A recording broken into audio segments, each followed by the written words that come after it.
Love, love, until I feel the breath of the Spirit flowing in me. Welcome to the Spirit of Life program. My name is Lucia Pace, and today my guest is David Walsh, who's going to be sharing with us why he's a pro-life advocate.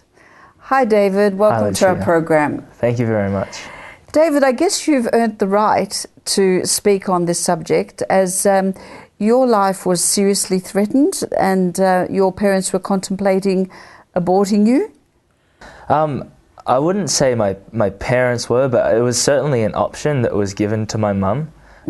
She was 42 at the time when they found out that she was pregnant. I think she was 41, and then she just turned 42 a little bit later.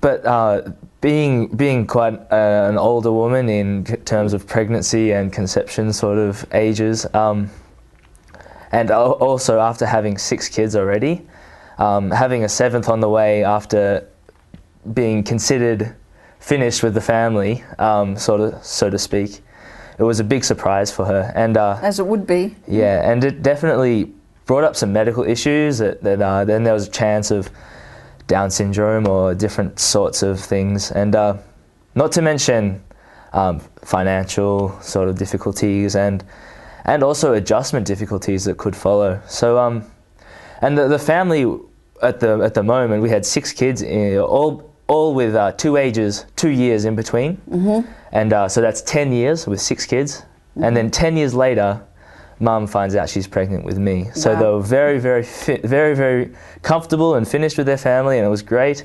And then a little surprise comes along. And this idea of an abortion was, we found out after it was put forward to my mother that my father actually asked the doctor, like maybe about options, about maybe we could work something out. And when the doctor said it to my mum, she was absolutely horrified almost, and she said, "No, that's crazy. I can't do that. That's just like against everything that I believe in as a woman and as a mother and as someone who's supposed to love their children." And I was talking to my mum recently, and she said that when she was growing up, her mother used to bring in children who had been born out of wedlock or who had mothers who were teenagers and etc. And they used to mind these children for 6 months at a time so that these women could get jobs. And so just from Mum growing up in a household where strange babies would come in and live with them for 6 months at a time, she felt absolutely wronged by these people that they would even suggest this sort of thing. Yes, it's obvious that your mother experienced where there's a will, there's a way. Definitely. Yes. And it seems like her life already prepared her for this moment because she had experienced all these beautiful children coming into their home. Right, so what happened then?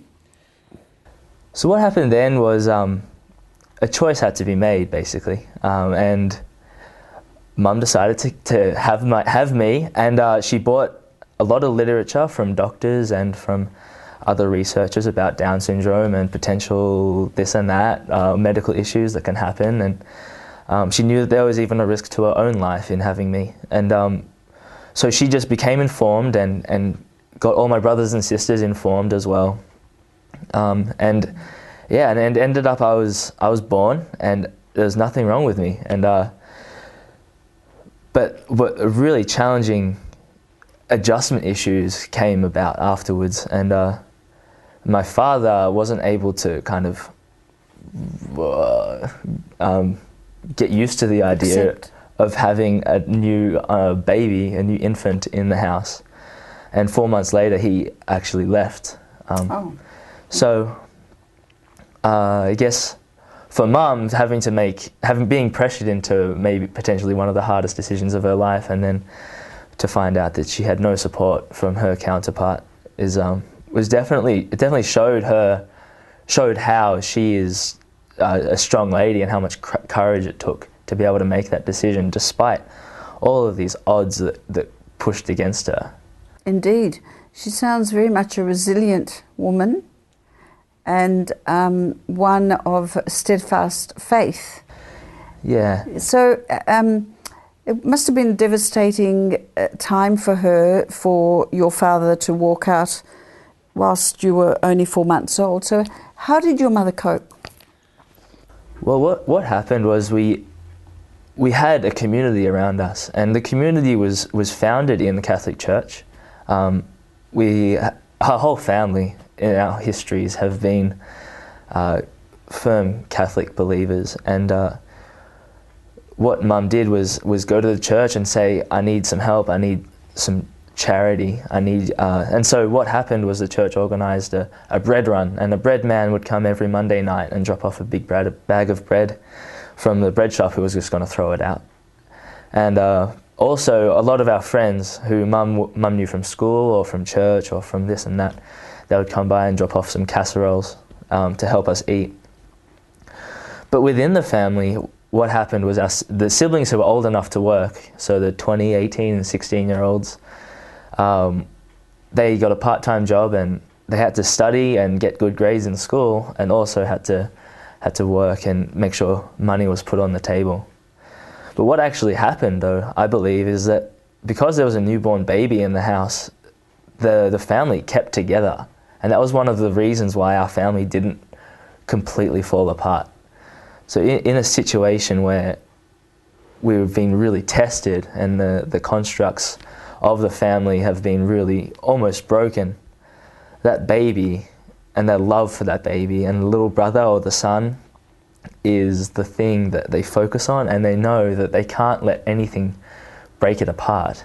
And if they do, they're going to ruin the life of this newborn. Wow. Yeah. So you were a real drawing card to uniting the family. Yeah. And also the way they all pulled together in a sharing and caring way, it's obvious that you experienced a lot of love in that.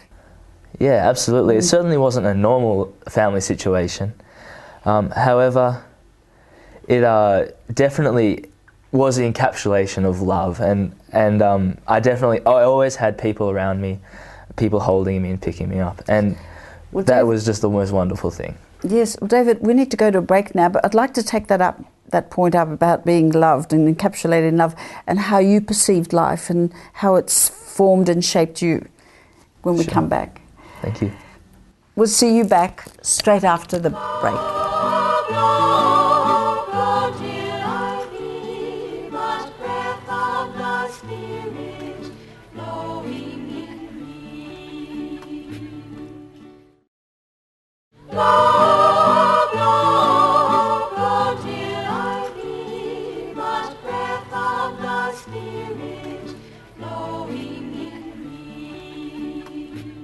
Welcome back. You're watching The Spirit of Life, and my guest today is David Walsh, who is a pro-life advocate.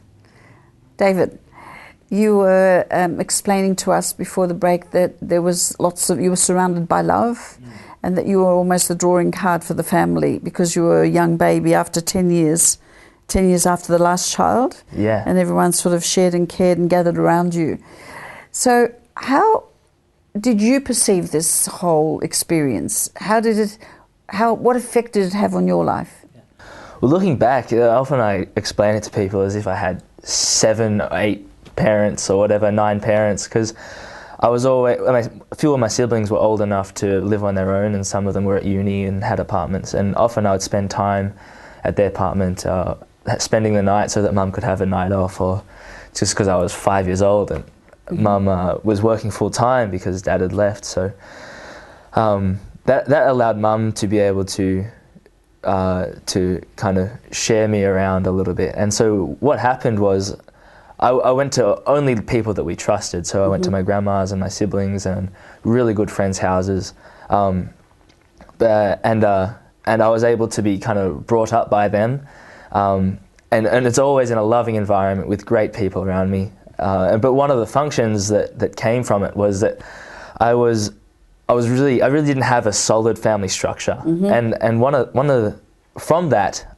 I think that I was unable to have a firm understanding of who I was, and through adolescence and through a lot of my teenage years, I had to go through a lot of crises to be able to understand what is right and wrong, because I was always going from house to house and from family to family, being a guest, making sure I wasn't going to break any rules, making sure I wasn't rocking the boat. And I've recently realized, after being in America, which is where I study right now, in Minnesota, and having some time on my own to reflect and to try and understand things, that being what is right often does rock the boat.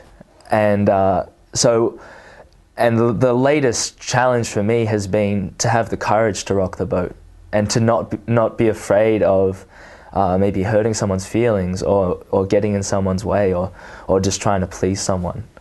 Right. So you became a pleaser, and you more or less placated people's views or points of views or what they required of you, and went almost like a yes man to everything that was being proposed to you. Yeah.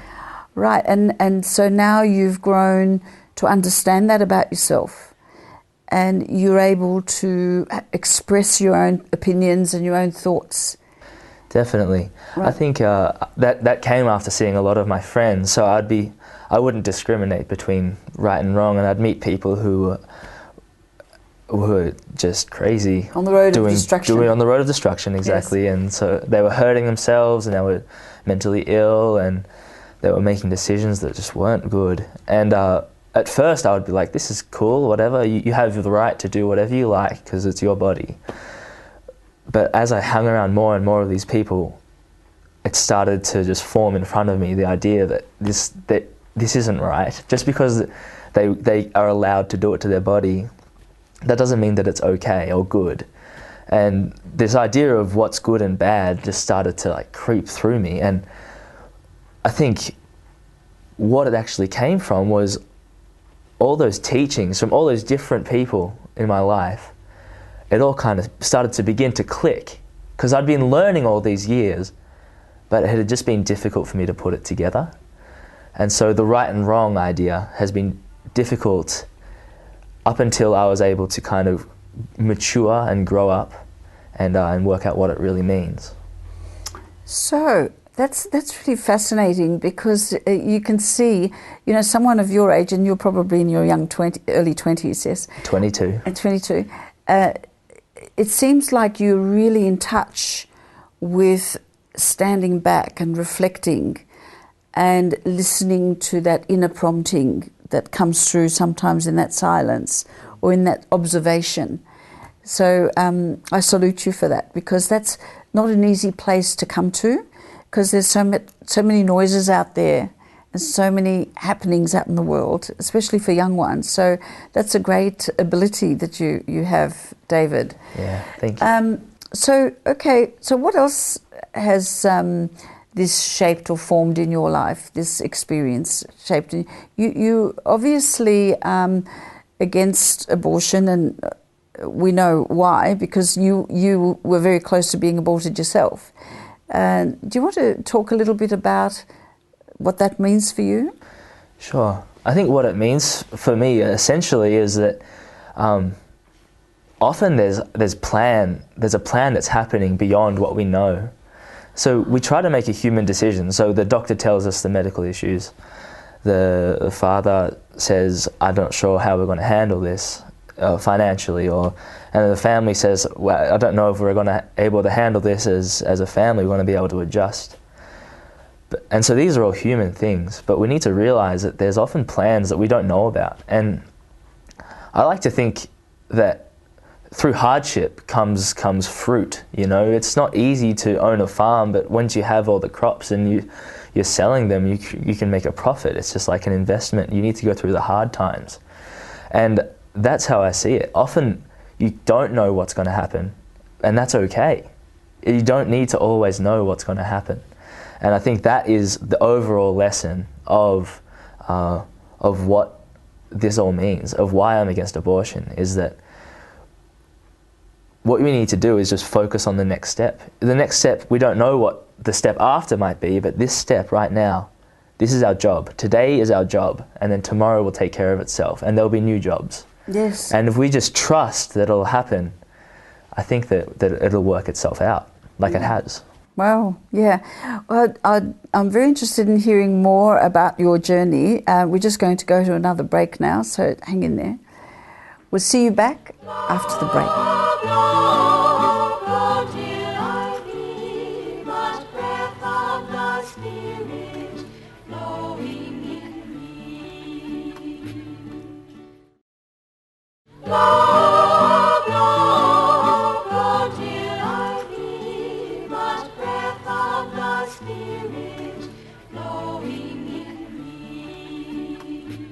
Welcome back. My guest today is David Walsh, who is a pro-life advocate. Welcome back, David. Hello. Now, you were talking about the here and now and to deal with the issues of today and let tomorrow work out itself. Yeah. Could you give us, I was interested before you said something about you were learning who you were and getting to know your identity and having a voice for yourself and an opinion. Can you give us a tangible example of what that meant? Yeah. Or how that manifested in your life? Yeah. Sure. So what happened was these series of crises started to develop in my life that I think are necessary for people to grow up and to understand who they are. And I think a lot of it began when I was 18 years old, and I just left the family home to go and play basketball in America. And I got to America, and that's when I realized, without any of my friends around or without anybody that I actually knew at all, around me, I didn't know who I was, because I was always bouncing who I was off of my friends and their families, and I was never actually grounded with a solid, personal identity. And because I'd kind of been parented by all different types of people, just been kind of here and there, just trying to, work it all out, take it day by day, and I got to America and no one was there to look after me. But what I found out was that God, my Holy Father, He actually was looking after me the whole time. And what He did when I went to America was, my coach approached me one day, my basketball coach. He said, "Hey David, I know you're a Catholic because I've seen what high school you've come from, and I want you to come to Mass with me." And honestly, this guy, I wasn't really sure what I thought about him at first, but I started going to Mass with him, and we obviously hung out a lot because he was my basketball coach, and he got me in trouble very often. And what I found was that God... In trouble or out of trouble? In trouble and out of trouble, both. Okay. But that's part of it, I believe. And he guided me. He helped push me. And I believe I was landed in this town of 4,000 people in the northern area of Minnesota, where there's really nothing but forest, and no one would ever go there to play basketball. No one from Australia, at least, would ever really plan on doing that. And somehow I was there, and I was being cared for by this man who was just put there, it seemed. And someone you could really trust. Somehow, and I felt like he was just looking after me. He was just going to look out for me. And I started to develop on my own, after knowing that I had this base, a solid base, and knowing that I was cared for, started to build on what I truly believe and who I really am, without the influences of my childhood and all those family, influences and situations. Wow. So for you, being away from your family, being in a foreign land, you believe that this man was placed in your life because God Himself was looking after you. Yeah, they often refer to God as a father, and some people ridicule that, saying, "Oh, he's not like this man in the clouds." But truly, God, what it really means is that a carer and a provider. And I think that meaning is often lost in society and often lost in young people's understandings. So if we think of God as a provider and a carer, and that's why He's the Father, it makes complete sense that even when I was there, against all odds, still, I was being cared for by people who I developed relationships with, by people who I still look up to and talk to today. That's very interesting. It's obvious that you see that God is in your life. And now I'd like to ask you a little bit about your faith. Where are you in your faith now? How does that speak to you in your life? Or how do you speak to it in your life? Where is it? What do you do with your faith? Well, part of my maturing process helped me understand that going to Mass and the actions we do at Mass and the teachings of the Catholic Church are based in spirituality, are based in the teachings of truth. And the more I've read and the more I've learned about it, the more I've just become convinced that it's a fascinating subject, and it's open to questioning, which makes it change. It's ever changing, but we're always seeking truth. And I believe that God is truth, and we should be seeking God because we're people of God on a journey. And that's, I guess, where I am with my faith, is I realize it's a journey. So that everybody, no matter where you are, at the start, in the middle, or the end, you are on a journey on the whole time of your life.